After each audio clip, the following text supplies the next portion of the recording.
jechuun ani gaafa baaroo wareegame guyyaadhumaan dirree seene ture. So an ganama dhufee inni galgala sana wareegame balaadhaani malee waan namni itti yaadee shira hojjechuu hojjete natti hin fakkaatu. Achin ture gaafa inni wareegame sana ammasuman himuu danda'a sanarratti. Ayye. Haasa'e maali inni beektu amma dubbiini namni dura Oromoo keessaa biyya alaatti baratee mi'a aangoo baree namni yoo beekte aangoo qabate maal godhaa namni barate tokkoffaa namicha kana jaarsa kana injiinara biyya alaatti baratee dhufe beektaa. Amma aangoo tana akka isheen mi'ooftuun beeka. Yoo aangootti bahanii maal akka godhanii hunda ni baratee dhufe jaarsa. jaarsa kanarraa wanni ati beektu jira injiinara poolitikaa barateera. Injiinara poolitikaa maaliif baratee miti abbootis makaanikaal injiinara. Ilmaan Oromoo eenyutu simmintoodha isiniin jedhe. Amma jaarsi kuni waan nama dheengadda haasa'u kuni I think namni gaafa durdoomi waa babal'eessan natti fakkaata. Eenyu OMN irratti gaafa jalqabaa gaafatamee ture. Gaafa sanii hin dide beektaa himuu dide. Har'a immoo waan kana dubbatee bara kana jidduu wanni haaraan uumame tokko hin jiru. Deebi'iti laal jaarsi kuni maaliif badhoonii fi baarootumsaa dura maa waliin loliin maa waliin ajjeesin maaliif rabshaan hin ka'in amma mucaa nama xiqqaa nama haasa'e sun haajaa waan nama gurguddaa haasa'e saayikooloojii waan beektee namatti fakkaatu waan loojikii jiru tokko dubbate si galee isa dura jeequmsi tureeraa naannoo san waraanni wal fixee jira wal lolee jira wal ajjeesee jira wal ari'ee jira hin jiru.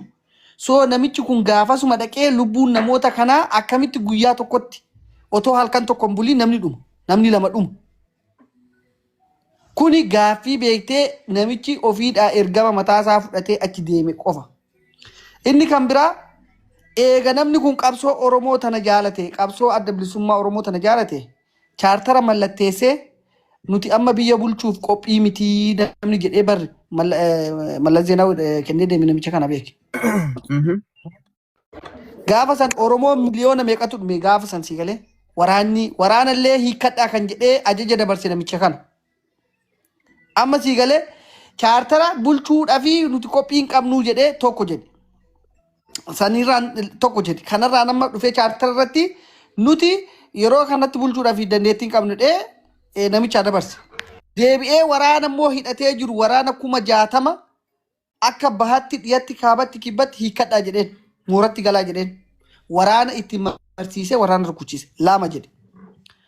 Otoo hooggantoonni adda bilisummaa Oromoo bahaadhiyatti akka bofaatitti ajjeefamanii bakka argamanitti otoo ajjeesaa jiranii inni booleedhaan tikkeettii kutatee biyyaa bahe. Otoo qeensi isaa takka irraan cabin otoo rifeensi isaa tokko irraan buqqa'in boolee irraan bahee kanaadatti galee obboleessa kiyya.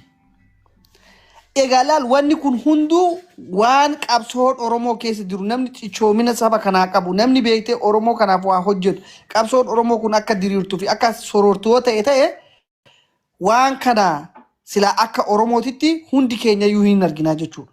Tole namni kun boolerraan ka'ee gaafa inni dhufu warri akka aslii Oromoo faa warri akka urjii dhaabaa faa dubartiin Oromoo warri akka jeneraal Angaa Tuuroobaa faa wayyaaneen seenaa isaan irratti hojjette. Dubartoota sigalee isaan lolanii namoota hedduu dhume. Namni beektee ilmaan Oromoo baha jiran lixa jiran baay'ee dhuman. Warri qabaman zuwaayitti rakkachaa turan. Murtii du'aatitti murteeffame. Inni garuu yeroo lammataayyuu biyyaa baheet immoo ibsaa guutamaa gara booletiin bahee beeke. Deebi'ee ibsaa guutamaa baasee deebi'ee dhufe beeke. Ammas lammata. Qabxii kanas qabadhaa. Namni kun abaawoodhaa kaayyoo abaawootiin deemaa eega jenna taane akkamitti tikkeettiidhaan dhokee gaafa jalqabaa jirri nagarre. Yeroo lammataa dhaqee ibsaa guutamaa baasee ibsaa guutamaa qofaa Oromoon kan qabsoodha godhu. Oromoon lolaa ture Oromoon adda bilisummaa Oromoo keessatti miseensa adda bilisummaa Oromoo ibsaa guutamaa tokkicha. Kanas qalbeeffadhu. Adda bilisummaa Oromoo yeroo jalqabatti immoo deebi'ee dhufee dhaaba walitti araarsina jedhee qaama ce'umsaa fi dhaaba walitti araarsina jedhee jaarsummaa dhaabe.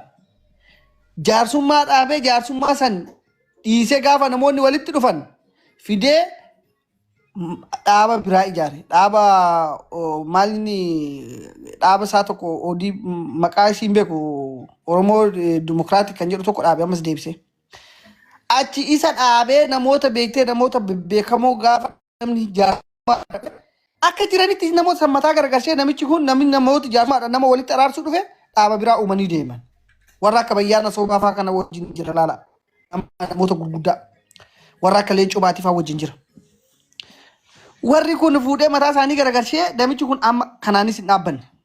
Dhaaba kana ijaaree karaa booletiin ammas karaa nagaatiin qabsoofne jedhee namni jalqaba otoo wayyaaneen biyyaan bahin otoo Oromoon du'aa jiru inni boolee amma sadaffaa boolee irraan deebi'ee gale. ODF kunoo galatoom immoo amma sadaffaa deebi'ee ODF ijaarratee biyyatti gale.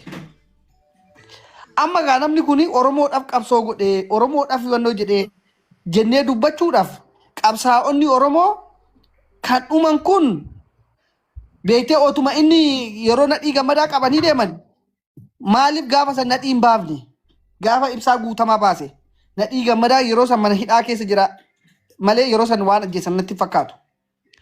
Nama kana maaf hin baafne yeroo san eega bahee dhufee hoo maaliif akka namni kun hin duune maaf Mallas Zeenaawii wajjin namni Beeljamitti wal Mallas otoo hin du'in durallee namni Itoophiyaa keessaa yeroo jalqabaaf dhaamsa itti dhaame isatti dhaame kana quba baddaa.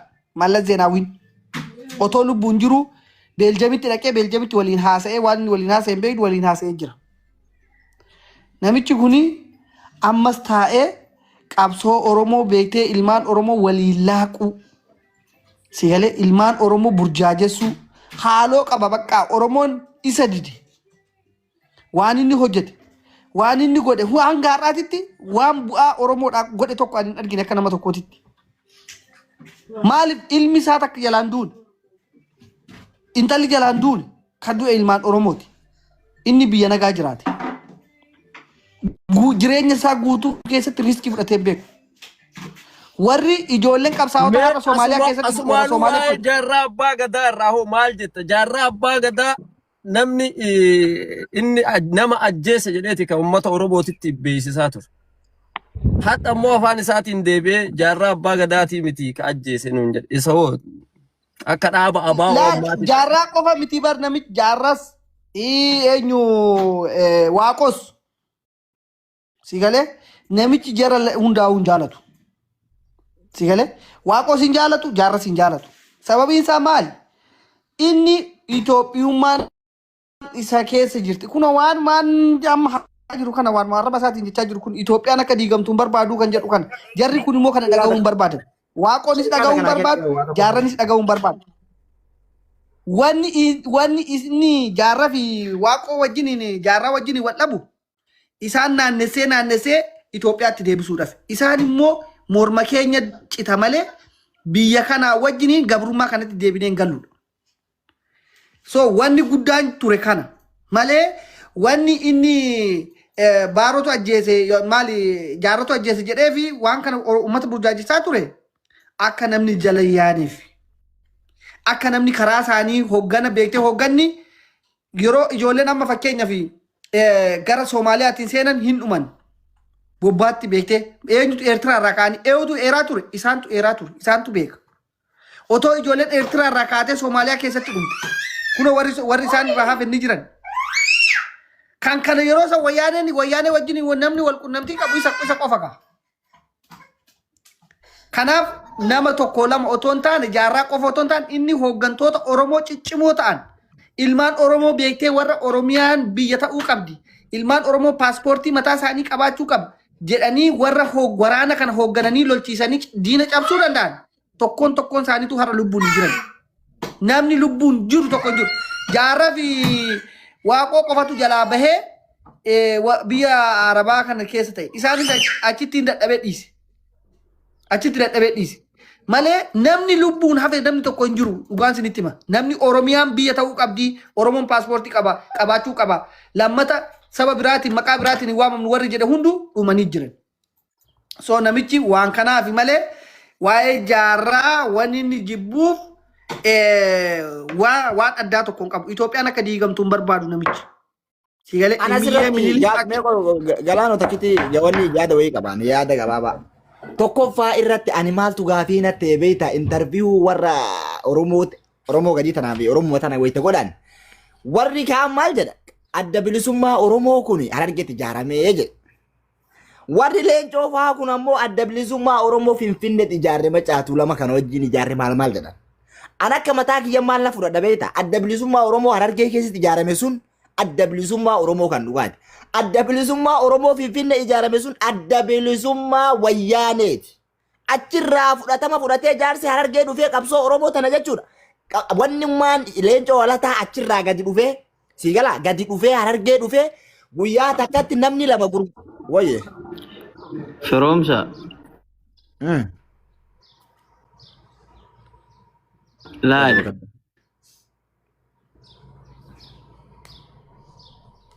Firoomsa seenaan adda bilisummaa Oromoo bakka lamatti ni ijaaramte. Bakkuma takkatti ijaaramte. Adda bilisummaa Oromoo namni baha Oromiyaatti ijaaramte. Carcaritti ijaaramte kan beetee dhufee biyyarraa otoo qabeenya qabu akka warra akka Dinquu Dayyaasfaa warra akka eenyu Junaddiinii amma ittan kana fa'aa mileenariin Oromoo yeroo sanii Elemoo Qilxuu ture. Kiyaar shabakaan keessi reeffadhu kiyaar shabakaan qabdu. Sagaleen kee dhaga'ama? Keen dhaga'amu ka kiyaar hin jiru. Kiyaar shabakaan keessi reessi. Neetworkii isaati. So kanaafiyyuu gaafa san mileenarii Oromoo ture eenyu Elemoo Qilxuu. Kanaafi addi bilisummaa Oromoo kan itti ijaarame Harargeetti obboleessa kiyya. Carcar xirrootti yeroo jalqabaatti wanni gattaame. Wanni Finfinnee ture waan walii galtee imbaasota bebbeeksisuu siigalee dhaabni ijaaramee jiru odeeffannoo akkuma beektee dhaabni biyyoota adda addaa keessatti waajjira banatu san ta'e malee otoo Finfinnee ta'e Taaddasaa Birruu maaliif gadi dhufu? Baaroo Tumsaa maaliif gadi dhufu? Badhoo Dachaas maal gochii Finfinnee irraa gadi dhufu? Isaan bar ijoollee Finfinneeti bar.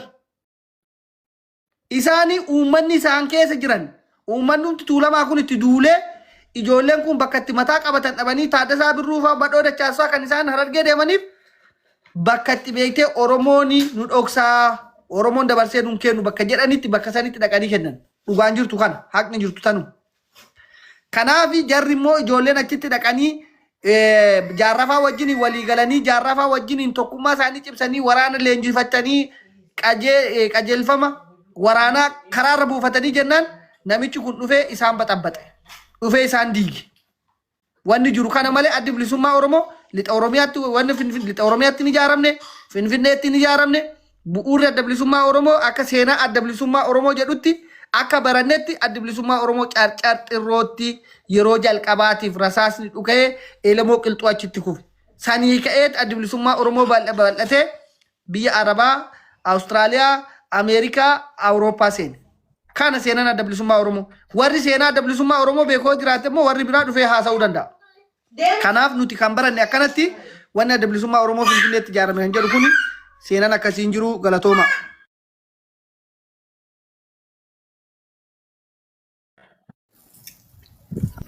Kiyyaar Hasu wasfee deebisi wasfee. Of guddisille takkaa godhamee shabakaan nu qabaa jira nama waa dubbannu sagaleen kiyya jira. Yalla kiyaar hin galcha anaa jalaa bu'a kiyaar hin galcha. nama callisee rafaa jiru jira buuse nama kun. Kiyyaaraa dhufu. Wariyaa sagaleen jira. Injira bayaan welcome bagana. Jira haasai. Asirratti waa takka. Alaikum. Waalaikum salaam. Waa takka lama bicha isiniif ibsu barbaada illeen agar dhageenya beenyu. Inda gama sagaleen kiyya gama. Baga gammadan hayni keessan bayin. Koy bayaadha fachu. Abboo taaptaap godhamee taaptaap godhaa warri jala Taaptaap godhaa amma na jala jirtan. Kiyaar neetworkiin qabdu maal taati? taaptaap Anatu godhamee jalqaba seen.